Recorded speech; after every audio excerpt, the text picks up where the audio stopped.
Pour moi, ce qui me paraît important, c'est de consacrer peut-être un petit peu plus de temps, puisqu'on vient de le faire là, sur la partie mise en pratique, parce que les échanges sont extrêmement fructueux à l'issue de cette mise en pratique. Et là, on avait calibré 1h15, 1h30, et ça me paraît être pas suffisant. Surtout qu'on avait un groupe nombreux, il y avait 11 personnes, donc si on veut entendre les 11 personnes s'exprimer, en dehors des jeux de rôle, eh bien 1h30 c'est pas assez. Pour moi, il faudrait une demi-heure de plus. Donc le jeu de rôle, la partie jeu de rôle dans cette formation a pour objectif de mettre le futur directeur de commission dans le concret de ce que va être sa mission, notamment conduire la réunion, repérer les compétences de ses membres et puis aller chercher des partenariats. Tout ça, ce sont des choses, si on ne les pratique pas au moins une fois, et notamment dans le cadre de la formation, le jour J où on se retrouve face à cette compétence, eh bien, c'est toujours plus facile d'avoir un vécu pour le réussir. Donc, cette partie-là de mise en pratique, il faut vraiment bien la travailler et identifier très rapidement dans la première heure quelles vont être les personnes qu'on a envie de mettre entre guillemets en danger parce qu'on sent que c'est peut-être le point sur lequel ils ont le plus à travailler par rapport à leur domaine de compétences actuel. Voilà, alors je dirais que pour former sur un sujet comme celui-ci, le directeur de commission qui est quand même le cœur de notre mouvement, plus on est riche en expérience, plus on va pouvoir venir illustrer les propos théoriques qu'on amène.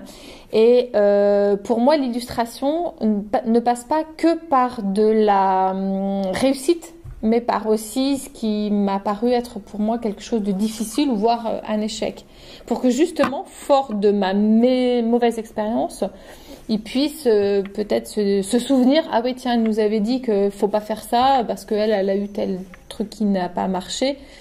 Donc pour moi, l'expérience, le transfert d'expérience, c'est à la fois la réussite, parce que voilà, c'est aussi intéressant de s'appuyer sur les points forts, mais c'est aussi les alerter sur les choses qui pourraient les mettre en difficulté à un moment donné, et donc ça fait pas de mal que de le dire dès le moment de la formation. Alors, toute la difficulté, elle est là, justement. C'est de laisser s'exprimer le membre qui a envie de donner un partage d'expérience différent à celui du tien, et toi qui as envie aussi de les nourrir de ta propre expérience. Pour moi, il faut essayer de faire un mixte entre les deux, ne pas censurer, je dirais, le membre qui a envie de s'exprimer, parce que de toute façon, il aura des choses intéressantes, et plutôt sacrifier le temps de parole que toi, tu dois avoir. Et c'est ça qu'il faut calibrer dès le démarrage de la réunion, enfin de la formation. Parce qu'en fonction du groupe, tu as des groupes qui n'ont pas forcément beaucoup de choses à dire. Et donc, c'est là, toi, qui vas venir les nourrir avec ton expérience. Si tu sens que dans le groupe, il y a des gens qui ont des choses à dire, bah, laissons-les s'exprimer.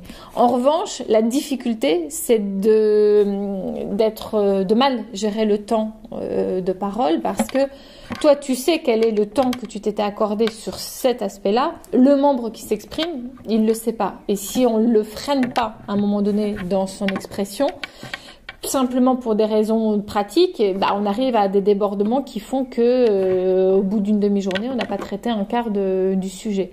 Donc,